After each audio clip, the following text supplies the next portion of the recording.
Okay, coach, naka-off-season tayo. Ano ba isang off-season ng isang coach?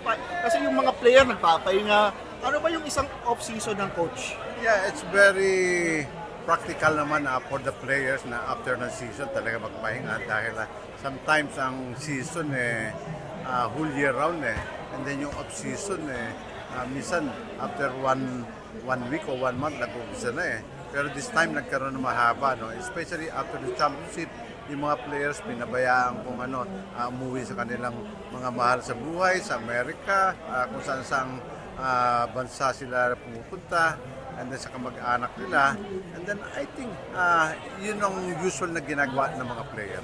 Sa inyo, coach, kayo? Ako, because of my family, I stay home lang with my wife and my family. Hindi kami makalabas dahil lahat ng anak ko may mga commitment, may mga trabaho. And then at the same time, so I keep on thinking what to do next. Dahil alam naman natin kami magdidepend nitong crown.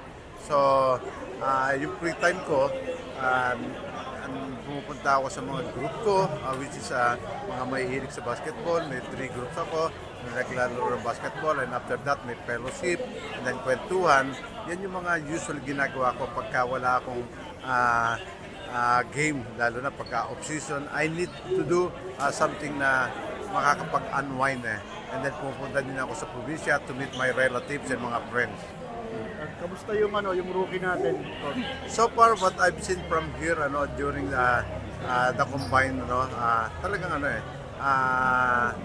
deserving siya to be in the PBA, and I think he could help us a lot. And ito, coach, parang maikli lang yung All Filipino, then All Filipino kagad. Parang I'm sure kayo, since winning from before, sanay na kayo to defend parang every conference na lang, di ba? Anong mindset na, syempre, galing pa sa bakasyon yung mga players, how do you fix the mindset na ito na game na ulit tayo? Yeah, since nag-start kami ng practice, I told them na this tournament, which is All Filipino, the start of 50th season, it will be very difficult for us dahil alam nila tayo ang winner nitong All Filipino, and the past few years lagi kami namamayagpag dito na if I am the opponent, I will think something that could beat San Miguel. Ayun ang ina-anticipate ko sa mga kalaban namin. It's very evident in the last few weeks, makikita mo naman yung mga movement ng mga players, especially itong Token Tech, Converge, and then Rowan or Shine, and then lahat sila binip up nila yung kanilang team simply because they want to be competitive in this All Filipino Conference. Medyo lighter side naman, coach, kausap namin si Mau kanina. Nagpa-practice na daw siya ng floater at saka hook shot.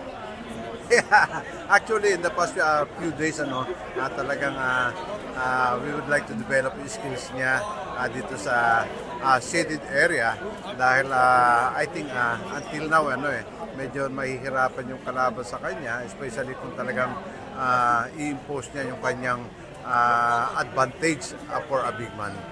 Nagulat ka ba sa buhok ni CJ? Yan, actually, hindi ko agad nakilala pagdating niya sa practice dahil ganyan. Pero natuwa rin ako dahil mukhang gumawa po siya dyan. Coach, na-interview namin si Arwin. Sabi ni Arwin, last time kasi guest namin siya sa show. Sabi niya nagpapakondisyon pa rin daw siya. If ever daw natawagin ulit siya ng San Miguel, ready siya. Ano masabi mo dun? Yeah, it's good for him dahil alam naman natin si Arwin anytime always ready to play ganyan But regarding the inclusion for him to the team, I don't know yet because I can right now kompleto yung team But just in case, he's welcome to the team. But this team is really doing well, and then let's see what will happen. Thank you, Coach.